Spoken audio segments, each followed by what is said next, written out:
In this video, I'm looking back at some recent images and deciding, did they work or didn't they? And did I do the right thing in the way I processed them, or should I have done something different? It's a bit of a critique, review, whatever you want to call it. I hope you'll enjoy it. If you do, and you're not already a subscriber, then please consider hitting subscribe. And if you are a subscriber, thank you very much. I appreciate that. Okay, let's get on with the video.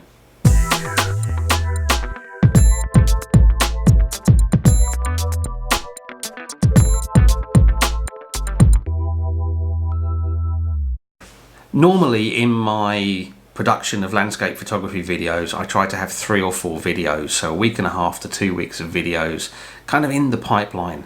That means that I have time to live with the images that I've shot and decide again if they work, decide if I've done the right processing on them before they get shared. And I think it's really important to go back and revisit images after a number of days, because sometimes in that first flush of excitement after capturing them, we can make some bad decisions, either in choosing the image in the first place or in the way that we've processed it. Recently, I've kind of fallen a bit behind, and some of my recent videos have been coming out a day or at most 2 days after I've been doing the shoot, and I've not really had a chance to go back and revisit the images. So I'm going to put a few of the images up. Some of them wouldn't have changed at all had I had the chance to revisit them, and some of them maybe would. I'm also going to show a few of the unedited raw files, and I'm doing that because I've had a request to show the raw files in my videos, and I'm not going to do that in the majority of my videos unless I'm doing a video about post-processing. And the reason for that is comparing an unedited raw file and a finished image without actually seeing the steps between the two can be very misleading. The finished image might look massively different, but it might have only had the exposure dropped and the contrast boosted and maybe a bit of vibrance. Or the image might not look very different at all, but it's had a lot of very subtle work done that could have taken a long time to achieve. So I think just comparing them kind of side by side doesn't give a true picture. But in this one, I will show a few of the unedited raw files just so you get a view for them. And I might just mention whether they've had a lot of processing or a little bit of processing, but I'm not going to go through the processing steps for all of them because that would make for a very, very long video. I'm going to mention this image from my video that I did about using roads as leading lines. I did do another image on that shoot, but I'm not going to talk about that in this one. This is an image that sometimes I really, really like this image. Sometimes I think it's, up there in my portfolio images. And other times I find there's something wrong with it, but I can't work out what. The image was cropped down from the original, which I actually said in the video I was going to do because I wanted to change the aspect ratio. The road as a leading line works really well. The mountain has got some nice light on it. We've got some nice subtle but interesting tones in the sky. It was post-sunset.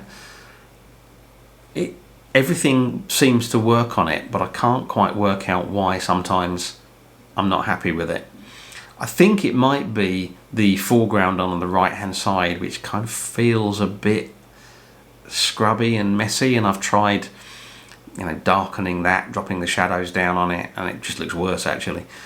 I don't know, I can't quite work out what it is about this image that doesn't quite do it for me. I like it, it's a nice image, I'd be happy to print it out and hang it on the wall, but somehow I just can't quite make it work as one of my favourite shots, which I can't work out why. If you can work out what it is about this image that is distracting me, I'd love to hear from you.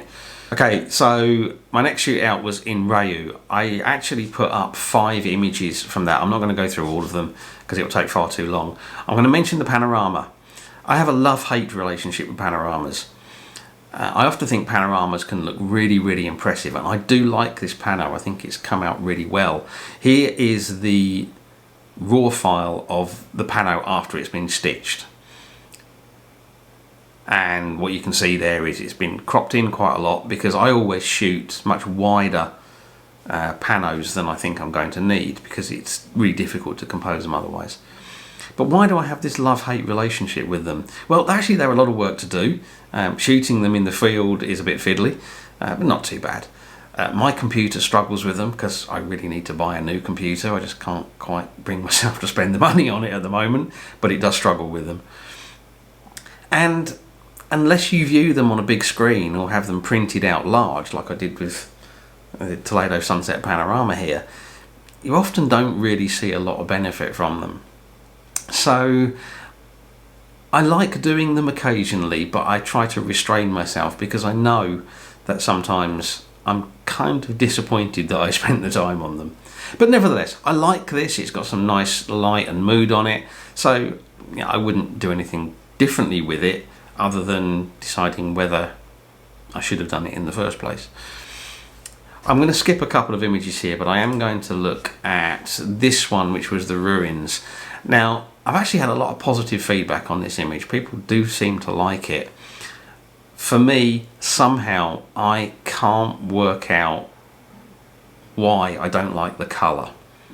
I've tried changing the saturation and the vibrance in the image. I've tried adjusting the hue, saturation and luminance sliders. I've tried split toning it. I've tried converting it to black and white. Somehow I just do not like the colours in this image. A lot of people do like it, and that's an important thing to remember when you're looking at your images. Some images will be liked by people even though you hate them, and some images will be hated by people even though you love them. I don't know, I just can't seem to feel the love for this image. But as I said, a lot of people have said that they really like it, so that's great. And the final image I'm going to just look at quickly from this shoot is my favourite image from the shoot, which was this Ermita Sant Albert, which was shot a little bit after sunset. We've got a nice balance of artificial light and the post-sunset tones in the sky. I love the framing with the trees, which the wide angle has kind of created that sort of perspective effect where they're kind of pointing in towards the building. I just think it's come out really well. It's crisp. It's just a nice image, and it's in my portfolio.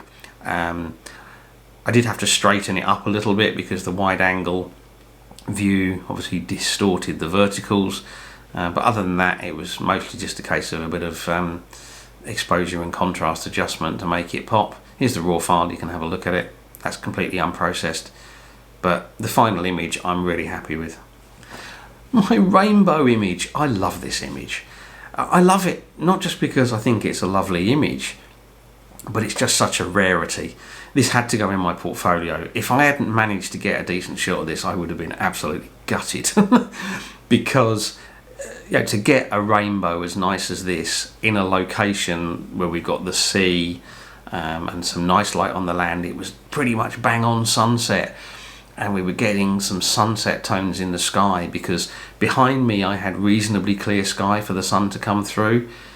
In front of me was broken clouds. Overhead it was just thick dark cloud, and that's why, and it was raining. It was really difficult to shoot. I was desperately wiping the lens on the camera and then trying to shield it while I hit the shutter release button, which I had the 2-second timer on. I'd count 1, 2, whip my hand away quickly and hope that I timed it right, that no rain managed to get through and I managed to get my hand out of the way in time. And in fact I think I had about 15 attempts at this, and there was only about 3 that didn't have either a bit of my hand in or some rain spots on.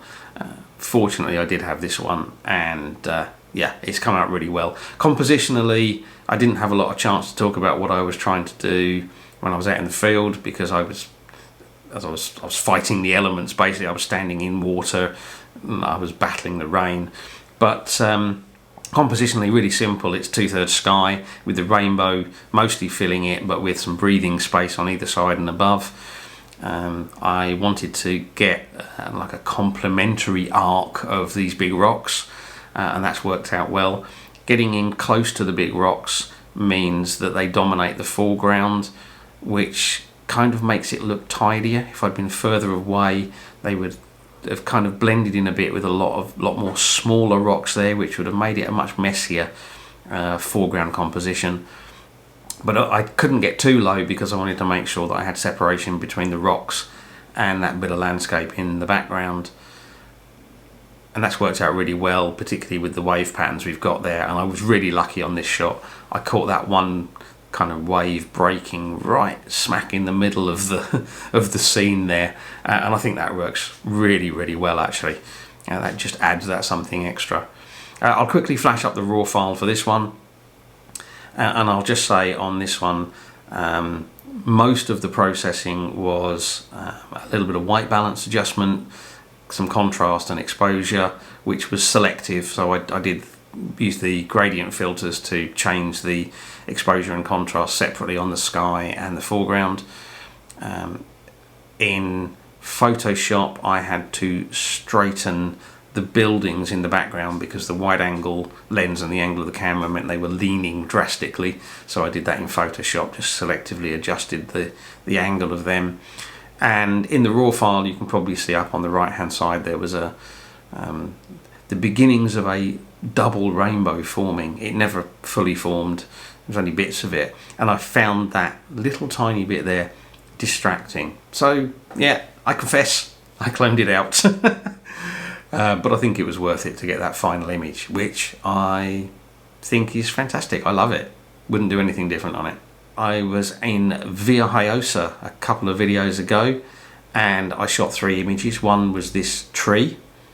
I like this image. It's simple, it's clean, it's a bit of a cliche, but that's okay. I don't mind the occasional cliche image. It works. It's a nice image. Here's the raw file. A lot of shadow recovery done on this one. The highlights reduced and a little bit of vibrance. Not much else. Really simple. The second image was the tower. I spent a long time on this image getting the composition the way that I wanted it. And then waiting and waiting and waiting for the best of the light. I also spent a lot of time in post-processing because there was a lot of graffiti on the tower and I wanted to take it out. I like this image. The interesting thing is, I've had very mixed feedback on it. Interestingly, a lot of the people that have given me less positive feedback, not negative, but less positive feedback, have been people who watched the video. And I wonder if it's because I mentioned the graffiti. Now, there is no graffiti left on this. Well, there might be a little tiny bit on the door. But the patterns lower down on the image, kind of down here, aren't graffiti. They're actually where there's actually been repairs been made to the structure of the tower. But it's an interesting example of how sometimes an image that I like might not resonate as well with people that view it. Maybe I only like the image because I know how much work went into it. That's a possibility, and maybe in a few months' time I'll look at it and go, nah, actually I don't like it. The final image is one that I really wasn't sure about, and this is a revised version of it. This is not the same edit that appeared in the video in the first place.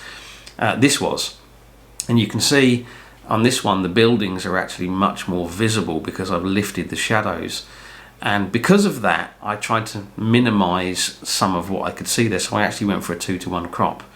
I decided to re-edit this image and I went for a 16:9 crop, and I didn't lift the shadows anywhere near as much in the foreground.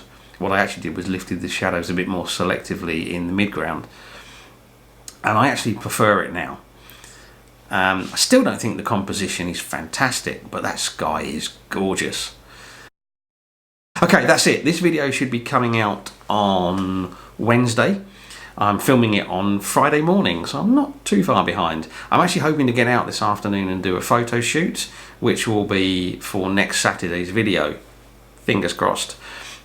And then next week, I'm actually running a 3-day 1-to-1 workshop here in Spain. So I'm going to be pretty busy, but hopefully I'll get a couple of videos out of that. And well, I hope you've enjoyed this one. I hope you'll enjoy those that follow. If you have enjoyed the video, then A like would be appreciated. Sharing it on social media would be appreciated. And of course, if you're not a subscriber, then hitting subscribe would be appreciated. I'd love to hear from you. Let me know what you think. And as always, I really appreciate you taking the time to watch. So thank you very much. And until the next video, bye. Have I waffled a lot in this video? I think I probably have. Okay, if people are a problem in the scene, one of the things you can always consider doing is making them part of the solution, making them part of the composition. There's people out on Breakwater Head